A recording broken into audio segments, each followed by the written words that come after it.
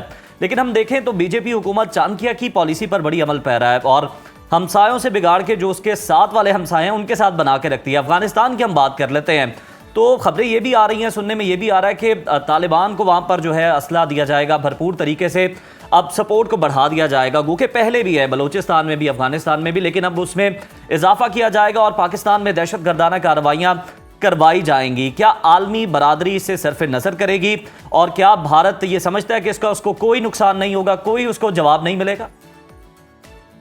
دیکھیں، دو اعتبار سے آپ کو جواب دینے کی ضرورت ہے۔ پہلی تو خوشائند بات یہ ہے کہ اس وقت اسی کرائسس کے دوران تمام جو ہمارے سیاسی جماعتیں ہیں وہ ایک پلیٹ فارم کے تحت فوج کے پیچھے کھڑی ہو گئی ہیں، یہ بہت امپورٹنٹ بات ہے۔ دوسری بات یہ ہے کہ اگر کائنیٹک ڈومین میں دہشت گردی کا استعمال وہ پالیسی انسٹرومنٹ کے طور پہ کرے گا جس طرح وہ کرتا رہا ہے، تو یقینی طور پہ ہم اس کا ہر پاکستان کے مکتب فکر، ہر سیاسی جماعت، ہر صوبے اور ہر ادارے کو مل کر فوج کی سپورٹ کرنی چاہیے تاکہ ہم اس کو ناکام بنا سکیں۔ لیکن امپورٹنٹ بات یہ ہے کہ سفارتی سطح پہ بھی ہمیں تمام عالمی برادری کو بھارت کی جو دہشت گردی کی پشت پناہی کی پالیسی ہے اور اپنی انٹیلیجنس کے ذریعے سے سیاسی مخالفین کو ہلاک کرنے کی پالیسی ہے، فالس فلیگ کی جو آپریشن کی پالیسی ہے، اس تاریخ سے روشناس کرانا بہت ضروری ہے تاکہ دنیا بھی یہ جان سکے کہ اب بھارت صرف جنوبی ایشیا، پاکستان اور کشمیریوں کے لیے نہیں بلکہ عالمی امن و سلامتی کے لیے بڑھتا ہوا خطرہ ہے، جس سے حقیقت پسندانہ انداز میں نمٹنا پوری دنیا کی ذمہ داری ہے۔ بالکل ٹھیک ہے، یہ پوری دنیا پہ اس کی ذمہ داری عائد ہوتی ہے۔ بہت شکریہ آپ کے وقت کا، سید محمد علی صاحب موجود تھے، اپنا تجزیہ دے رہے تھے۔